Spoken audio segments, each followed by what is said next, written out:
Hello kids, today we're going to exercise our fine motor by opening Velcro. Using Velcro shoes, Velcro tennis shoes, we're going to open one and then the second. Remember that you have to use only your 2 fingers. We're going to put them back and we're going to make the exercise 2 or 3 times. Okay, we're going to do this one again. Okay, you're going to use the force that you have in your thumb and your pointer. And we can turn the shoe to the other side to exercise the other hand and to make the same exercise using your thumb and your pointer.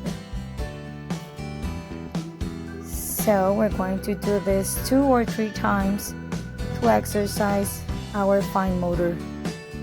We're going to put them back, and you did a great job. Okay, see you on the next video. Bye-bye.